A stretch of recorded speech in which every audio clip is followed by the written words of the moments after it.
1750년 어느 봄날의 저녁, 에도의 밤을 깨우는 요시와라 나카노초의 등불이 일제히 타오릅니다. 짙은 백분 향기와 묵직한 머릿기름 냄새가 어스름한 공기를 찢고 번져가는 시각, 육중한 문지방을 넘어 마침내 바깥으로 발을 내딛는 찰나, 순간 양옆으로 끝없이 도열한 군중의 고개가 파도처럼 한쪽으로 허물어집니다.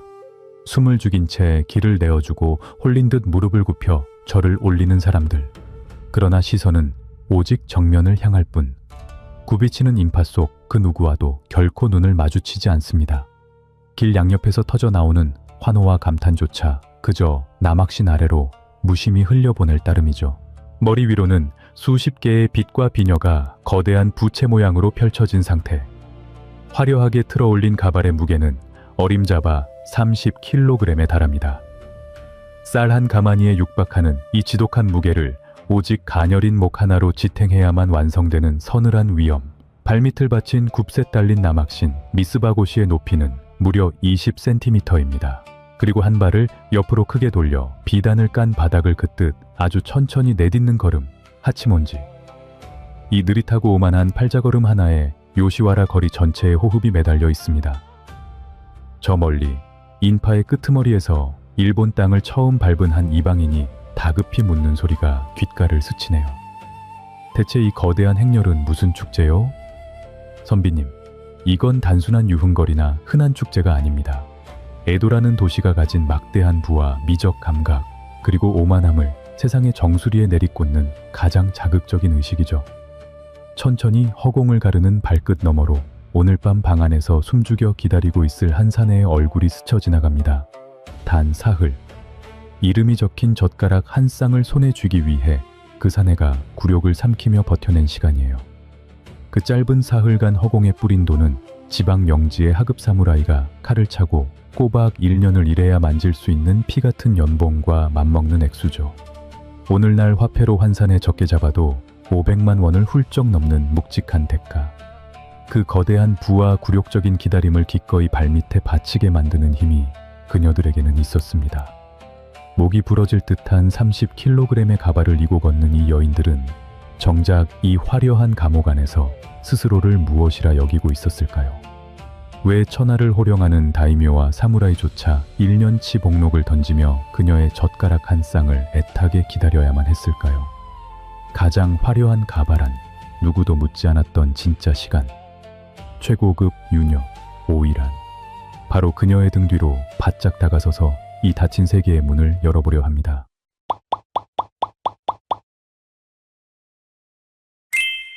방금 전까지 나카노초 거리를 압도하던 그녀의 30kg 가발 아래 하얗게 분을 칠한 목덜미를 따라 시선을 내리면 아주 작고 초라했던 한 소녀의 그림자가 겹쳐집니다. 나이 불과 10살, 흉년이 든 어느 해 가난한 시골 농가에서 부모의 손에 이끌려온 이 앳된 소녀는 유곽 주인 앞에서 몇 푼의 은전과 맞바꿔졌습니다. 카무로. 선배 유녀의 곁에서 잔심부름을 하며 자라나는 견습생들에게 붙여진 이름. 이 작은 소녀의 눈으로 바라본 요시와라의 하루는 우리가 흔히 상상하는 타락한 유흥가와는 거리가 멀었습니다. 새벽 동이 트기 전 카무로는 선배의 머리맡에 꿇어앉아 먹을 갈며 서예를 익힙니다. 훗날 손님에게 띄울 편지에는 그 사람의 신분과 계절에 맞는 고풍스러운 시구가 한치의 오차 없이 인용되어야 하는 법. 오전에는 다도의 시간. 찻잔을 잡는 손가락의 미세한 각도와 다과를 내려놓는 위치 하나하나가 엄격한 채점 기준이 됩니다. 해가 기울 무렵이면 손끝에 물집이 잡히도록 샤미센과 고토의 줄을 튕기며 음료를 몸에 새기고, 밤이 짙어지면 짧은 시인 와카를 짓는 법과 손님의 짓궂은 농담을 유려하게 받아치는 화술을 머릿속에 구겨 넣습니다. 단 하루의 휴일조차 허락되지 않는 숨막히는 일상. 이 모든 기회는 가벼운 교양 수준이 아니라 생존을 위해 벼려내는 날카로운 무기이자 사내의 마음을 쥐락펴락하는 심리전의 뼈대입니다. 예컨대 단골 손님에게 보내는 편지 한 장을 살펴볼까요? 여기에는 뻔하고 정형화된 안부 대신 어젯밤 사내가 무심코 던진 농담을 절묘하게 맞받아치는 은유적인 시구가 담겨야 합니다. 붓끝의 미세한 떨림과 먹의 농담만으로도 애타는 연정을 완벽하게 연출해내는 고도의 연기력이 필요하죠. 만약 글씨가 조잡하거나 인용한 시구가 유치하다면 콧대 높은 막부의 관료나 에도의 문인들은 두 번 다시 그녀를 지명하지 않습니다. 오후 내내 피가 나도록 이어지는 샤미센 훈련 역시 결이 같습니다. 단순히 악보를 외워 줄을 튕기는 것이 아니라 술자리의 공기가 무거워지는 찰나 어떤 장단을 타야 사내의 굳은 표정을 단번에 허물어뜨릴 수 있는지 본능적으로 체득해야만 하는 훈련. 선배 유녀의 날, 선 불호령과 매서운 회초리 아래 어린 카무로들의 손가락은 사계절 내내 부르트고 갈라지기를 반복합니다. 잠이 쏟아지는 한밤중에도 향의 냄새를 구별하는 투향 연습을 하다 꾸벅거리면 가차없이 찬물이 끼얹어지는 밤. 예술이라는 이름 아래 자행된 이 지독한 담금질을 견뎌낸 자만이 비로소 다음 계단에 발을 올릴 자격을 얻게 됩니다. 여러분은 지금까지 오이란의 생활에 대해 얼마나 알고 계셨나요? 그녀들을 그저 몸값이 비싼 매춘부 정도로 생각하고 계시진 않으셨나요? 매일 피를 말리며 이어지는 이 가혹한 훈련 과정, 어찌 보면 이곳은 음악과 문학, 다도와 서예, 그리고 최고급 사교술까지 통달해야 하는 8년에서 10년짜리 초전계 종합예술학교였던 셈이에요. 우리가 알고 있는 그녀들의 삶과는 뭔가 많이 다른 것 같아 보이죠. 그런데 이 고단한 생활은 지금부터가 시작입니다. 그 잔혹한 학교의 졸업장 대신 주어지는 것은 지독히도 명확한 계급표. 밑바닥 카무로부터 시작해 견습 유녀인 후리소대 신조, 정규 유녀 도메소대 신조, 중급 3차 조로를 거쳐 마침내 최정점인 타유에 이르는 길. 훗날 오이란이라 불리게 될 이 절대적 존재에 닿을 수 있는 자는 10살에 팔려온 100명의 소녀 중 기적처럼 한두 명에 불과했다는 사실 알고 계셨나요? 그렇다면 기회의 벽을 넘지 못한 나머지 98명의 소녀들은 과연 어디로 갔을까요? 검은고의 음유를 깨우치지 못하고 화술의 깊이를 더하지 못한 이들은 결국 하급 유녀로 떨어져 육곽의 차가운 격자창 너머로 자신의 얼굴을 직접 전시해야 하는 가혹한 운명을 맞이합니다. 빚은 눈덩이처럼 불어나고 화려한 비단옷 대신 거친 무명천을 걸친 채 밤낮 없이 낯선 사내들의 거친 손길을 감당해야 하는 밑바닥의 삶. 오직 시와 음악, 춤과 서예라는 무형의 검을 완벽하게 다뤄낸 극소수의 천재들만이 이 잔혹한 진흙탕을 딛고 하늘로 솟아오르게 돼요. 타유라는 자리는 단순히 얼굴이 반반하거나 운이 좋다고 오를 수 있는 가벼운 무대가 결코 아닙니다.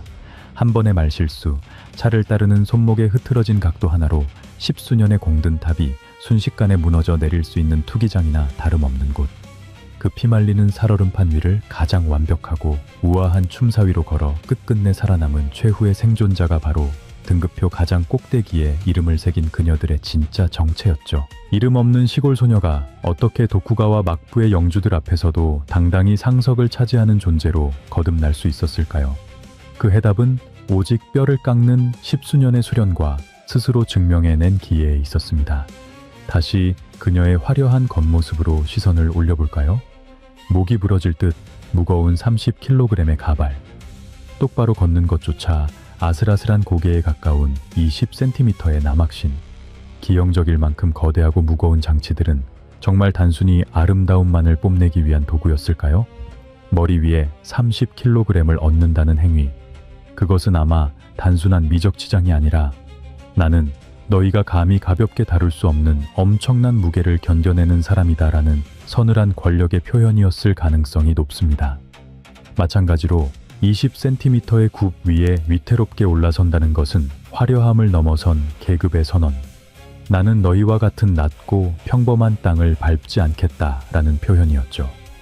거리 양쪽의 짙은 그림자 속에 선 어린 카무로들은 굽 높은 남학신으로 바닥을 그으며 지나가는 그 압도적인 행차를 넋을 잃고 우러러봅니다. 저 여인의 무거운 가발 안쪽에는 자신들이 매일 새벽 눈물로 외우는 시구와 피 맺힌 손끝으로 튕기던 샤미센의 음률이 고스란히 응축되어 있다는 사실을 누구보다 잘 알고 있기 때문입니다. 가두어둔 새가 아니라 스스로 깃털을 강철처럼 벼려낸 에도의 예술가. 그녀들은 철저한 통제 속에서 자신만의 방식으로 가장 높은 자리에 오를 준비를 마쳤습니다. 압도적인 행차를 마친 그녀가 거처로 돌아옵니다. 화려한 미다디 문이 열리는 순간 방 안에는 짙은 향내가 가득합니다. 그곳에는 그녀의 시선 한 번을 받기 위해 벌써 사흘째 출근 도장을 찍은 사내가 초조하게 앉아있죠.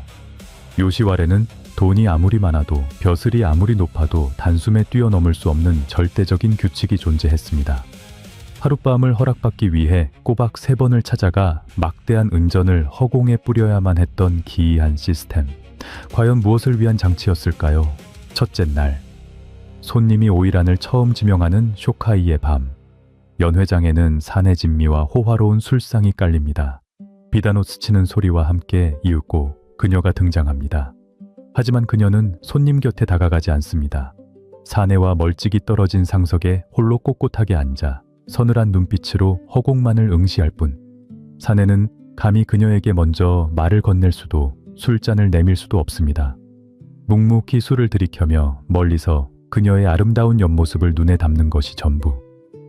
이 지독한 침묵의 대가로 사내는 웬만한 상점 하나를 거뜬히 살만한 술값을 고스란히 치르고 돌아섭니다. 둘째 날, 우라라 불리는 뒷자리의 밤. 전날과 똑같이 호화로운 연회장이 차려지고 오늘은 그녀가 한 걸음 더 가까운 곳에 자리를 잡습니다. 여전히 손님이 먼저 입을 여는 것은 이 세계의 예의를 짓밟는 무례한 행동. 오이란이 짐짓지루한 표정으로 날씨나 옷차림에 대해 가볍게 한두 마디 툭 던집니다. 그제야 손님은 황송한 얼굴로 대답을 올릴 기회를 얻게 되죠. 이 짧고 건조한 문답 한 토막을 얻어내기 위해 사내는 또 한 번 거액의 연회비를 바닥에 쏟아부어야 하고요. 대망의 셋째 날, 단고를 뜻하는 나지미의 밤. 비로소 오이란이 사내와 같은 상에 마주 앉아 옥 같은 손으로 술잔을 받습니다. 조용히 그녀가 자신의 이름이 정갈하게 새겨진 젓가락 한 쌍을 사내의 손에 쥐어줍니다. 이 젓가락을 내어주는 순간이 곧 당신을 나의 손님으로 인정하겠다는 절대적인 징표. 천하를 호령하는 영주나 콧대 높은 거상이라 한들 짐짓 단청을 피우는 여인 앞에서 꿀먹은 번거리처럼 애간장을 녹여야 하는 굴욕적인 사흘. 만약 여러분이라면 자신의 돈과 권력을 무용지물로 만드는 이 피말리는 시간을 묵묵히 견뎌내실 수 있으실까요? 겉보기엔 그저 돈 많은 사내를 골탕 먹이는 교만한 절차. 하지만 실상은 철저하고도 혹독한 면접이나 다름없죠. 사흘의 시간 동안 그녀는 멀리서 손님을 날카롭게 해부합니다. 젓가락질은 천박하지 않은가? 술버릇은 흉폭하지 않은가? 자신의 하인들을 대하는 태도에 품격이 있는가? 자신의 하인들을 대하는 태도에 품격이 있는가? 만약 셋째 날 밤 그녀가 끝내 젓가락을 내어주지 않기로 결정한다면 사내는 사흘치의 막대한 재산과 자존심을 모두 잃은 채 육곽 밖으로 쫓겨나야만 합니다. 철저히 손님의 자존심을 발밑으로 꺾어내려 오일한 자신의 자존심을 가장 높은 곳에 세워두는 정교한 기술이었던 셈이죠. 이 거대한 자존심을 온전히 지탱하는 궁극의 무기는 바로 거절권. 타유급 오이라는 마음에 들지 않는 손님을 단칼에 내칠 권리가 육곽의 명문 규정으로 보장되어 있었어요. 주인이 아무리 윽박지르고 달래도 그녀가 한번 싫다고 입을 닫으면 그만. 이 절대적인 권력은 역사에 영원히 지워지지 않을 강렬한 전설을 탄생시킵니다. 17세기 중반, 에도 요시와라와 쌍벽을 이루던 교토의 공인 유곽 시마바라. 이곳에 최고의 명성을 구가하던 이 대 요시노 다유가 있었습니다. 시와 서에는 기본이요 다도와 바둑에 통달해 당대 최고의 지식인들마저 혀를 내두르게 했던 인물. 천황의 동생인 황족이 찾아왔을 때도 그녀는 한치의 주눅들մ 없이 기품 있게 차를 내리고 와카로 화답했다고 하죠. 훗날 그 황족이 저 여인은 신분의 위아래로 결코 다룰 수 있는 존재가 아니다 라며 탄성을 내뱉었다는 일화는 에도와 교토 전체를 뒤흔들었습니다. 어느 날 그녀의 거처에 교토 상권을 쥐락펴락하던 당대의 거상 하이야 쇼에키가 찾아옵니다. 단순한 부자를 넘어 차와 문학을 깊이 사랑하던 예술 후원자. 가야금을 뜯고 와카를 주고받는 첫 만남의 자리에서 두 사람은 단번에 서로의 영혼 밑바닥까지 꿰뚫어 봅니다. 신분과 거칠애를 모두 걷어낸 예술가 대 예술가의 짜릿한 조우. 하이야 쇼에키는 막대한 재산을 쏟아부어 그녀의 빚을 청산하는 낙적 절차를 밟습니다. 그리고 천하의 요시노 다유를 자신의 정식 아내로 맞아들이게 되죠. 세상 사람들은 이를 두고 신분의 벽을 뛰어넘은 세기의 로맨스라 칭송합니다. 하지만 이 극적인 결합의 이면을 들여다보면 조금 다른 그림이 떠오르기도 해요. 거상의 입장에서는 황실의 문인들과 어깨를 나란히 할 수 있는 최고의 사교 파트너를 곁에 둔 셈. 요시노 다유의 입장에서는 평생을 올가매던 유곽의 빚을 단번에 청산하고 자유로운 세계에서 예수를 누릴 후원자를 얻은 합리적인 선택이었습니다. 이 만남은 과연 순수한 사랑이었을까요? 아니면 각자의 욕망이 절묘하게 맞아떨어진 치밀한 거래였을까요? 진심이었는지 계산이었는지는 오직 두 사람만이 알 일입니다. 허나 한 가지 사실은 요시와라와 시마바라의 최상층은 그저 불쌍한 여인들이 갇혀 늙어가는 절망의 감옥만은 아니었다는 것. 십수년을 바쳐 기회를 극적으로 벼려낸 여인이 그 힘으로 당대 최고 거상의 정실부인 자리까지 당당히 걸어 올라갈 수 있었던 눈부신 통로가 될 수 있는 자리이기도 했다는 거죠.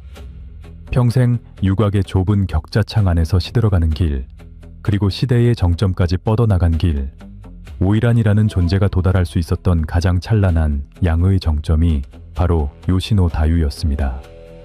하지만 안타깝게도 그 찬란한 자리가 천하를 호령하는 다이묘 한 사람의 운명마저 벼랑 끝으로 밀어붙이는 거대한 폭풍의 씨앗이 되기도 했습니다. 1660년 에도의 요시와라. 어느 짙은 봄밤 한 여인이 맹장지 너머로 다가올 발걸음 소리를 조용히 기다립니다. 이름은 다카오, 요시와라. 역사상 가장 무거운 전설을 남긴 이름이자 유독 서늘한 핏빛 그림자를 끌고 다니는 이대 다카오 다유입니다. 오늘 밤 그녀의 방 문지방을 넘을 사내의 신부는 여느 거상들이나 하급 무사들과는 차원이 다릅니다. 다테스 나무네. 도쿠가와 막부 아래에서도 손꼽히는 큰 영지, 동북지방의 절반을 호령하던 거대 가문 센다이번의 3대 번주. 천하의 다이묘가 에도의 한 여인과 무릎을 맞대기 위해 친히 굽 높은 남학신을 벗고 육곽의 다다미 위로 올라섰습니다. 그가 다스리는 센다이번은 62만 석이라는 어마어마한 수확량을 자랑하는 땅이었습니다.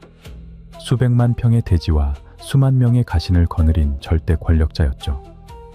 여기서 우리가 반드시 짚고 넘어가야 할 명확한 사실이 하나 있어요. 당시 다테스 나무네의 나이는 고작 21살.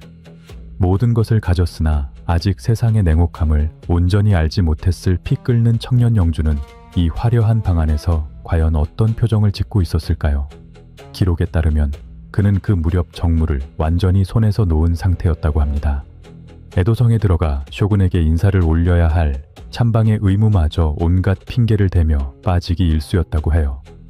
영지에서 올라온 중요한 문서를 읽고 정사를 돌보는 시간보다 화려한 행차를 앞세워 요시와라의 짙은 향내를 맡는 시간이 훨씬 길어졌습니다. 센다이번에 한해 재정이 통째로 휘청거릴 만큼 막대한 은전이 다카오 다유의 치맛자락 아래로 폭포수처럼 쏟아집니다. 평범한 서민들은 평생을 모아도 만져볼 수 없는 막대한 황금이 단 며칠 밤의 유흥비로 허공에 흩어졌죠. 세상은 이 씁쓸한 몰락의 과정을 아주 단순하게 기억합니다. 요부의 치명적인 매력에 홀려 정사를 망친 어리석은 젊은 영주, 그를 끝없는 파멸의 구렁텅이로 이끈 화려한 매춘부의 뻔한 치정극. 그런데 그게 온전한 역사적 진실일까요? 한낱 유녀가 천하의 번주 한 사람을 완벽하게 무너뜨릴 수 있었다면 그 거대한 파괴력의 진짜 출처는 어디였을까요? 잠시 1660년 무렵의 도쿠가와 막부를 들여다보겠습니다. 당시 에도 막부는 다이묘들의 힘이 지나치게 커지는 것을 극도로 경계하던 시기였습니다. 특히 센다이번 같은 동북의 거대 가문은 막부 입장에서 늘 한 손으로 짓누르고 다른 한 눈으로 예의주시해야 할 최우선 감시 대상이었죠. 무력을 키우거나 반란을 도모하지 않아도 그 거대한 존재 자체가 막부의 권력자들에게는 치명적인 위협이었습니다. 그런 가문의 젊고 혈기왕성한 후계자가 정무를 내팽개치고 매일 밤 요시와라의 향락에 빠져 허우적거린다. 막부의 늙고 교활한 관료들에게 이보다 더 완벽하고 달콤한 숙청의 명분은 없었을 겁니다. 다테 스나무네를 주시하던 막부의 첩자들은 그의 일거수일투족, 유곽에서 뿌린 돈의 액수와 그가 만난 유녀의 이름까지 낱낱이 기록해 에도성으로 쏘아 올렸어요. 결국 같은 해 1660년 막부의 시퍼런 칼날이 번뜩입니다. 막부는 다테 스나무네에게 강제 응거 처분을 내려요. 당신은 그 거대한 영지를 다스릴 자격이 없다. 당장 가독을 다음 사람에게 넘기고 자리에서 물러나라. 하늘 높은 줄 모르던 21살의 영주는 그렇게 처참하게 권력의 정점에서 바닥으로 끌어내려집니다. 일본 역사를 거칠게 뒤흔든 이른바 다테소동의 참혹한 서막. 모든 권력을 하루아침에 빼앗긴 쓰나무네는 사랑에 눈이 먼 낭만적인 청년이었을까요? 아니면 치밀한 권력 다툼에서 밀려난 무능한 정치인이었을까요? 다카오 다유가 그의 혼을 쏙 빼놓을 만큼 매혹적인 여인이 아니었다면 그는 그 방을 그렇게 자주 찾지 않았을 겁니다. 하지만 막부가 그를 눈엣가시처럼 벼르고 있지 않았다면 유곽에 드나들었다는 이유 하나만으로 거대 다이묘의 목이 날아가지는 않았을 터. 치명적인 여인이 영주를 끌어내린 단순한 치정극이 결코 아닙니다. 막부라는 냉혹한 정치 시스템이 틈을 보인 젊은 영주와 콧대 높은 에도의 여인을 한꺼번에 집어삼켜버린 잔혹한 권력투쟁에 가깝죠. 그렇다면 권력을 잃은 영주의 곁에 남겨진 여인의 운명은 어떻게 되었을까요? 여기서 잠시 에도 뒷골목의 핏빛 야사가 슬며시 고개를 듭니다. 전해지는 이야기에 따르면 은거 처분을 받고 모든 것을 잃게 된 쓰나무네는 마지막으로 다카오 다유를 낙적시켜 자신의 곁으로 데려가려 했습니다. 수백만 평의 영지가 날아간 마당에 자신의 마음을 빼앗은 그녀마저 잃을 수는 없다는 지독한 집착. 그가 그녀의 주인에게 내민 조건은 에도 사람들의 혀를 내두르게 할 만큼 파격적이었습니다. 그녀의 몸무게를 저울에 달아 그 무게만큼의 순금을 지불하겠다는 광기, 어린 제안이었죠. 요시와라의 모든 유녀들이 부러움과 질투에 숨을 죽였을 법한 극적인 순간입니다. 허나 정작 그녀는 눈앞에 산처럼 쌓인 황금을 단칼에 거절했다고 전해집니다. 수백만 양의 금괴를 걷어찬 이유는 단 하나. 나에게는 이미 온 마음을 바치기로 맹세한 낭인이 있습니다. 자신을 위해 번주의 자리마저 내던지다시피 한 사내의 마지막 제안을 가진 것 하나 없는 초라한 낭인을 위해 무참히 짓밟아버린 여인. 이 잔인한 거절에 쓰나무네의 눈빛이 뒤집혀버려요. 분노와 수치심에 휩싸인 그는 며칠 뒤 다카오 다유를 스미다강 한가운데 띄운 뱃놀이에 초대합니다. 검은 강물 위로 술기운이 오르고 처연한 뱃노래가 흐르던 찰나. 다테 쓰나무네는 갑자기 손수 시퍼런 칼을 뽑아 다카오 다유의 몸을 베어 강물에 던져버립니다. 허공을 가른 단 한 번의 비정한 칼부림. 눈부시게 화려했던 그녀의 나이 고작 21살이었습니다. 황금 대신 이름 없는 사내와의 도리를 선택한 오이란의 최후는 그렇게 스미다강의 칠흑 같은 물결 속으로 영원히 사라지게 돼요. 이 소름 돋는 비극적인 잔혹극 정말 사실이었을까요? 도쿠가와 막부의 공식 기록인 도쿠가와 실기를 아무리 집요하게 뒤져보아도 이 끔찍한 살인사건에 대한 형사처벌 기록은 단 한 줄도 나오지 않습니다. 아무리 권력을 잃은 전직 영주라 해도 사람을 백주대낮에 베어 죽였다면 그것도 막부의 삼엄한 감시를 받는 요주의 인물이 벌인 짓이라면 기록에 남지 않을 리 만무하죠. 역사학자들은 실제 다카오 다유가 참살당한 것이 아니라 다테 가문의 강제 응어 처분 이후 앓고 있던 지병으로 조용히 눈을 감았거나 쥐도 새도 모르게 다른 유곽으로 팔려갔을 확률이 매우 높다고 입을 모읍니다. 그렇다면 에도의 서민들은 도대체 왜 이런 끔찍한 비극을 굳이 만들어 입에서 입으로 퍼뜨렸을까요? 당시 에도의 평민들에게 오이라는 단순히 술을 따르고 웃음을 파는 여인이 아니었습니다. 세상의 모든 부와 권력을 쥔 거대한 다이묘의 황금 앞에서도 자신의 사랑과 꼿꼿한 자존심을 꺾지 않고 차라리 서늘한 죽음을 택한 여인. 신분제의 숨막히는 억압 속에서 팍팍한 삶을 꾸역꾸역 견뎌내던 에도 서민들에게는 바로 그 비극적인 영궁의 이미지가 절실히 필요했기 때문이지 않았을까요? 자신들을 짐승처럼 짓밟는 무소불위의 권력자를 향해 당당히 고개를 들고 아니오라고 말할 수 있는 단 한 사람. 다카오 다유의 참살 전설은 역사적 사실이 아니라 에도 시민들이 그녀들의 콧대 높은 자존심을 영원히 기억하기 위해 스스로 빚어낸 거대한 욕망의 투영이었습니다. 진실은 차가운 스미다강 바닥의 진흙 속에 영원히 가라앉았는지도 모릅니다. 하지만 강물 위를 떠도는 이 슬프고도 매혹적인 이 이야기는 한 가지 사실만큼은 뼈 아프게 증명해냅니다. 수십 킬로그램이 넘는 가발을 이고 천천히 팔자걸음으로 걷던 그 여인들의 자존심. 그것은 단순히 화려한 치장이 아니라 천하를 호령하는 다이묘 한 사람의 운명을 통째로 뒤흔들고 수백 년의 전설로 살아남을 만큼 몹시 무겁고 서늘했다는 것을. 시간의 물결을 건너 스미다강에 가라앉은 다카오 다유의 비극이 에도 사람들의 입을 오르내린 지 약 60년이 흐른 무렵 1719년 늦여름 깐깐한 유교 국가 조선의 한 천재 선비가 낯선 일본 땅에 발을 디디게 됩니다. 이름은 신유한. 막부의 새 쇼군 취임을 축하하기 위해 바다를 건넌 조선통신사 사행단의 기록 책임자, 제술관이죠. 에도의 심장부에 들어선 그가 우연히 한 길목에서 시끌벅적하게 몰려든 거대한 인파와 마주칩니다. 호기심에 걸음을 멈춘 그의 시야로 굽세 딸린 남학신 위에서 팔자걸음을 걷는 타유들의 압도적인 행차가 쏟아져 들어오고 있어요.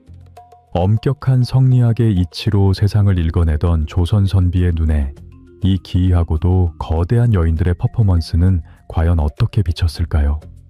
그는 훗날 자신이 남긴 기행문, 해유록에 그날의 충격을 이렇게 적어내립니다. 그 옷차림의 화려함과 위엄의 성함이 어찌나 대단한지 일본 영주들이 거느린 위세조차 이에 미치지 못한다. 잠시 신유한의 시선을 빌려 당시 에도를 휩쓸던 그녀들의 파격적인 스타일을 아주 가까이서 해부해 볼까 합니다. 머리 위로 쏟아질 듯 꽂혀있는 수십 개의 호화로운 비녀. 새하얗게 칠한 목덜미 안쪽으로는 가느다란 세 줄의 맨살을 칠하지 않고 고스란히 남겨두었어요. 에리앗이라 불리는 이 치밀한 화장법은 사내들의 은밀한 시선을 단숨에 올가매기 위해 치밀하게 계산된 관능적인 덫이죠. 시선을 아래로 내리면 허리를 휘감아 앞으로 길게 묶어내린 거대한 비단띠, 오비가 눈에 들어옵니다. 당시 평범한 에도의 여인들은 띠를 등 뒤로 묶어 일상생활에 방해가 되지 않도록 했습니다. 허나 오이라는 그 무겁고 거추장스러운 매듭을 굳이 자신의 몸통 앞으로 화려하게 늘어뜨렸어요. 단순한 멋부리기가 아닙니다. 나는 내 손으로 띠를 풀고 묶을 필요조차 없이 수많은 하녀를 거느리고 살아가는 평범한 노동과 완전히 격리된 고귀한 신분이다. 수백만 양의 비단과 장신구로 온몸을 휘감은 이 과시적인 복식은 그 자체로 범접할 수 없는 권력의 선언이었던 거죠.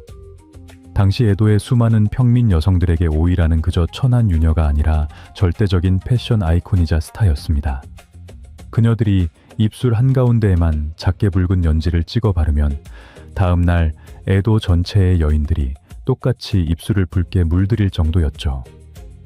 세상의 모든 유행이 오직 요시와라의 닫힌 문 안쪽에서 시작되어 바깥으로 흘러넘치던 시대였습니다. 시와 문장을 다루는데 천재적인 감각을 지녔던 신유한.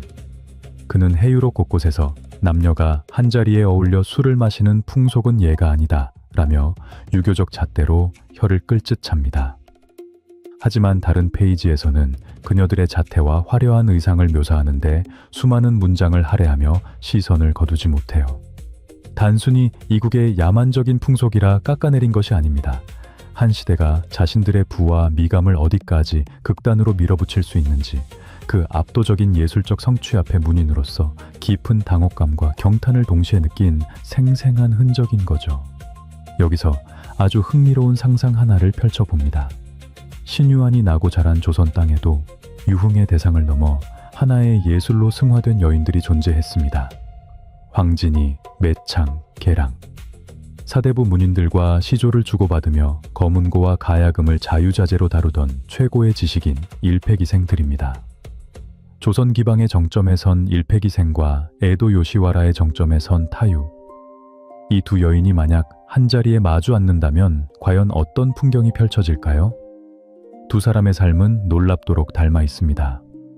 어린 나이에 발을 들여 십수년간 피나는 노력으로 기회를 벼려낸 예술가.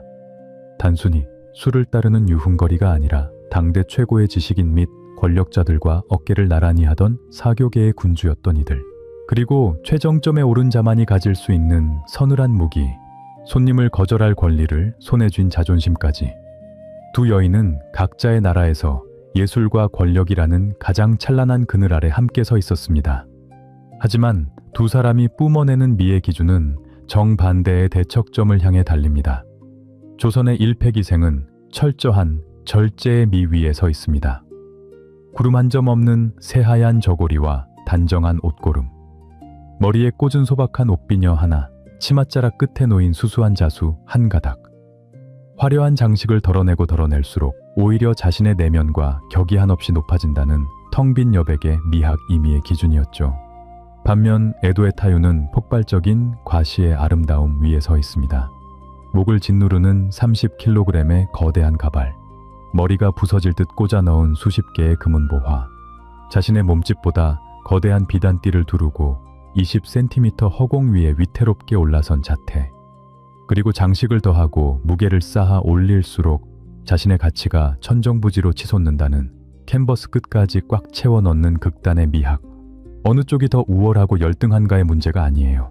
조선의 미가 한 줄의 시조처럼 깊은 여백을 품고 있었다면 에도의 미는 한 폭의 우키요에처럼 시야를 가득 채우는 강렬한 색채의 향연이었던 것이죠. 신유한이 남긴 그 묘한 어조 안에는 바로 이 낯선 미감을 발견한 이방인의 충격이 고스란히 녹아 있습니다. 조선의 잣대로는 도무지 빚어낼 수 없는 파격적인 미의식이 바다 건너 에도의 한가운데서 숨 막히도록 화려하게 만개해 있더라는 깨달음. 영주를 파멸로 몰아넣을 만큼 치명적이었고 타국의 천재 선비마저 시선을 빼앗길 만큼 압도적이었던 에도의 꽃들. 숨 막히게 화려했던 이 세계의 정점은 어떤 대가를 치르며 유지되었을까요? 모든 시대의 유행이 끝을 맞이하듯 화려함의 극치를 달리던 그녀들의 시간 역시 서서히 황혼을 향해 기울기 시작합니다. 도쿄도 아라카와구 미노와. 도심의 번화가에서 살짝 비켜난 이 조용한 동네에 에도 시대부터 메이지 시대에 걸쳐 요시와라의 여인들이 잠든 사찰 조간지가 자리하고 있습니다. 사찰 한편에 우두커니 세워진 서늘한 위령비. 그 돌덩이에 새겨진 숫자는 무려 21,056명. 200여 년의 시간 동안 이름조차 남기지 못한 채 무연고로 세상을 떠난 여인들의 숫자입니다. 이 압도적인 숫자 안에는 거리 위를 천천히 걸어가던 화려한 타유들의 흔적도 섞여 있지요. 조간지 과거장 기록에 남겨진 이들의 평균 사망 연령은 고작 22세 전후로 전해집니다. 눈부시게 화려했던 세계. 도대체 무엇이 그 짧은 시간 동안 그녀들의 숨통을 그토록 빠르게 조여왔던 걸까요? 가장 먼저 30kg의 가발을 이고 20cm 남학신 위에서 매일 밤 버텨야 했던 기형적인 노동 강도, 나아가 그녀들의 상징이었던 새하얀 피부를 완성하던 백분의 치명적인 성분, 바로 납입니다. 매일 얼굴과 목덜미에 짙게 발라대던 납가루는 서서히 몸속으로 스며들어 잇몸을 검게 물들이고 신경을 갉아먹는 치명적인 독이 되었어요. 화려한 밤이 길어질수록 수명은 촛불처럼 짧게 타들어갔죠. 독이 스민 백분을 바르고 쌀 한 가마니의 무게를 머리에 이은 채 쓰러지지 않고 꼿꼿하게 팔자걸음을 내디뎠다는 사실. 뼈를 깎아내는 고통마저 기꺼이 감내하며 스스로의 권력과 자존심을 지켜냈다는 지독하리만치 무거운 자긍심의 증명. 그녀들은 무엇을 위해 이런 삶을 견뎌냈던 걸까요? 이 위령비가 왠지 단순한 무덤이 아니라 한 시대의 미감을 책임졌던 예술가들이 남긴 처절한 영수증과도 같은 것이었지 않나 하는, 저는 그렇게 생각해 봅니다. 1779년 에도 막부는 요시와라의 생태계를 뒤흔들 규정 하나를 발표합니다. 기회를 파는 게이샤와 거처에서 손님을 맞는 유녀의 역할을 엄격하게 분리한다는 법령. 흔히 역사는 게이샤의 등장 때문에 오이란이 뒤양일로 사라졌다고 기록합니다.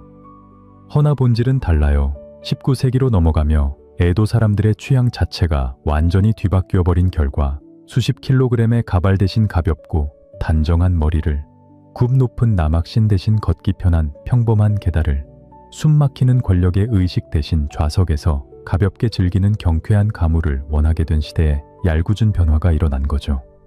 오이란이 게이샤에게 밀려난 것이 아니라 무겁고 극단적이었던 한 시대의 기풍이 더 가볍고 빠른 문화에게 자리를 내어주었을 뿐입니다. 자신에게 주어진 땔감을 한 번에 모두 불태워버린 가장 거대한 미학의 장엄한 퇴장. 화려한 육신은 쓰러졌지만 그들이 벼려낸 미감은 어디로 향했을까요? 도쿄 국립박물관 우키요의 전시실. 서늘한 유리장 너머에는 18세기 후반 에도를 수놓았던 오이란들의 자태가 선명한 색채로 걸려 있습니다. 일본 시민들은 물론 바다 건너 한국과 중국, 유럽에서 온 관람객들까지 그 그림 앞에 발을 멈추고 한참을 바라봅니다. 그들은 화려한 붓터치 이면에 숨겨진 짧은 생의 덧없는 시간과 30kg이 넘는 머리 위 무거운 자존심을 함께 읽어내고 있을까요? 그녀들의 미학은 죽은 것이 아니라 화폭이라는 영원한 공간 안에 박제되어 시대를 초월한 예술품으로 부활했습니다. 우리의 일상 속에 깊이 스며든 관용어 하나를 꺼내봅니다. 아드키 높은 벼랑 끝에 피어 눈으로 볼 수는 있어도 결코 손에 쥘 수는 없는 꽃을 뜻하는 말. 타카네노 하나, 그림의 떡. 에도의 서민들은 20cm 허공 위를 걷는 이 오만한 여인들을 올려다보며 입을 모아 저들이야말로 진정한 타카네노 하나라 불렀습니다. 그녀들의 콧대 높은 자태는 박물관의 낡은 유리장 안뿐만 아니라 오늘날 사람들이 무심코 내뱉는 언어 속에도 살아 숨쉬고 있어요.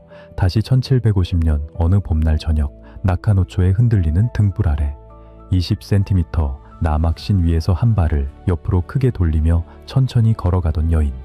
그 화려한 행차 안에는 십수년의 뼈 깎는 수련과 한 시대 전체의 폭발적인 취향, 거리 양쪽에서 그녀를 우러러보던 어린 소녀들의 아득한 미래가 함께 일렁이고 있었습니다. 수십 킬로그램의 가발 안쪽, 하얗게 분을 바른 얼굴로 미소 짓던 그녀는 그 찰나의 순간 무슨 생각을 하고 있었을까요? 요시와라의 육중한 문은 오래전 굳게 닫혔지만 그 안에서 타올랐던 시간은 정말로 끝난 것일까요? 만약 무거운 자존심을 이고 걷던 에도의 오일한과 텅 빈 여백의 미를 뽐내던 조선의 일패기생이 같은 방에 마주 앉아 술잔을 기울였다면 두 사람은 과연 어떤 눈빛으로 서로를 바라보며 무슨 이야기를 나누었을까요? 여러분의 매혹적인 상상을 댓글로 남겨주신다면 다음 역사로 넘어가는 길목에서 한 줄 한 줄 깊이 새겨보겠습니다. 함께 해주셔서 감사합니다. 호기심 사록이었습니다.